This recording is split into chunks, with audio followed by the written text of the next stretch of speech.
Hello everyone, तो आज हम एक्सरसाइज 2B का क्वेश्चन नंबर 8 सॉल्व करेंगे। तो देखते हैं क्वेश्चन क्या है। क्वेश्चन है find the quotient and the remainder when fx is divided by gx। तो यहां भी हमको क्या करना है, gx से fx को डिवाइड करना है, उसके बाद कोसेंट और रिमाइंडर बताना है क्या होगा। ठीक है, तो ये जो क्वेश्चन है क्वेश्चन नंबर 6 और 7 के सिमिलर है। अगर आप वो दोनों क्वेश्चन देख लेते हैं तो ये क्वेश्चन और अच्छे से समझ में आएगा। ठीक है, भले ही आप क्वेश्चन नंबर 6 ना देखें लेकिन 7 जरूर देख ले, क्योंकि उसका कंसेप्ट यहाँ पे क्वेश्चन नंबर 8 में यूज होगा, इसलिए हम बोल रहे हैं। ठीक है, चलिए, वैसे यहाँ भी सारा बात बताएंगे ही। ठीक है, सॉल्यूशन देख लेते हैं।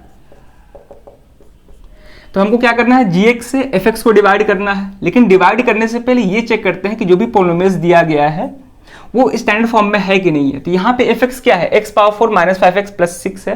तो यहाँ पे वेरिएबल का जो पावर है वो डिक्रीजिंग ऑर्डर में है, यानी कि ये स्टैंडर्ड फॉर्म में है। लेकिन यहाँ पे जो gx है ये स्टैंडर्ड फॉर्म में नहीं है।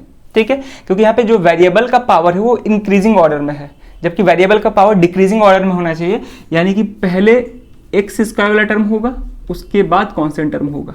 अब जाके यहाँ पे वेरिएबल का पावर डिक्रीजिंग ऑर्डर में हो गया, यानी कि अब स्टैंडर्ड फॉर्म में हो गया। ठीक है, अब इससे यानी कि माइनस एक्स स्क्वायर प्लस 2 से इसको डिवाइड करेंगे।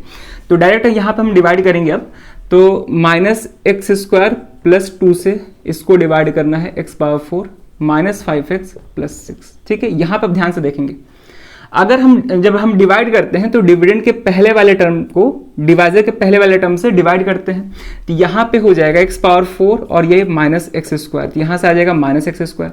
अब ये जो माइनस एक्स स्क्वायर होगा वो कोसेंट का पहला टर्म होगा।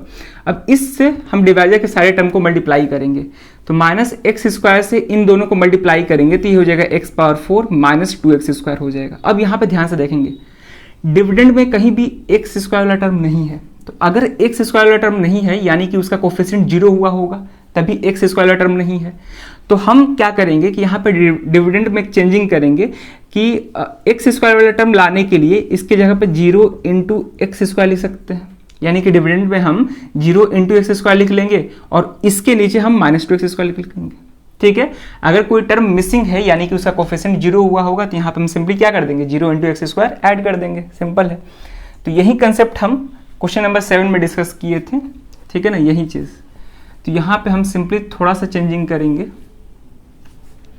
ठीक है, तो पहले क्या आएगा, 0 इंटू एक्स स्क्वायर, उसके बाद माइनस 5x प्लस 6, क्योंकि 0 किसी चीज में ऐड करने पे ना वो चेंज नहीं होता है, सेम ही होता है। ठीक है ना, चलिए, तो अब डिवाइड करना आसान हो गया। तो पहला टर्म क्या है, माइनस एक्स स्क्वायर, यहाँ पे हो जाएगा x पावर 4 और माइनस 2x स्क्वायर। अब इसको हम साथ में लिख दिए एक्स स्क्वायर टर्म को। ठीक है, 5x अलग हो गया, नहीं तो 5x के नीचे लिखते तो फिर उसको कंफ्यूजन होता, ज़्यादा कंफ्यूजन होता। ठीक है, चलिए, अब हम सब्ट्रैक्ट करेंगे तो प्लस है, ये माइनस हो जाएगा, ये प्लस हो जाएगा। ठीक है, अब इसको हम आगे सॉल्व करेंगे तो ये कितना हो जाएगा, सॉल्व करेंगे तो कैंसिल हो जाएगा। यहाँ पे ये बचेगा 2x square minus 5x plus 6। अब 2x स्क्वायर को माइनस एक्स स्क्वायर से डिवाइड करेंगे तो केवल क्या बचेगा, माइनस 2। माइनस 2 से दोनों को मल्टीप्लाई करेंगे तो ये हो जाएगा 2x स्क्वायर और ये हो जाएगा माइनस 4, और माइनस 4 एक कांस्टेंट टर्म है और कांस्टेंट के नीचे ही लिखेंगे, यानी 6 के नीचे लिखेंगे। ठीक है, साइन चेंज करेंगे, ये कैंसिल हो जाएगा, minus 5x as it is नीचे आ जाएगा, प्लस 6 प्लस 4 ये प्लस 10 हो जाएगा। ठीक है, अब ध्यान से देखेंगे, अब माइनस 5x प्लस 10 को इससे डिवाइड करेंगे, लेकिन ध्यान से देखेंगे यहाँ पे ये वाला जो पोलिनोमियल है इसका डिग्री 1 है और डिवाइजर का डिग्री 2 है। तो जैसे ही यहाँ वाले पोलिनोमियल का डिग्री छोटा आने लगे वहां पे हम क्या करते हैं, डिवीजन को रोक देते हैं, यानी कि इसका डिग्री डिवाइजर के डिग्री से जब छोटा आ जाएगा तो उस केस में हम क्या करते हैं, डिवीजन को रोक देते हैं। तो यही हमारा रिमाइंडर होगा और ये कोसेंट होगा।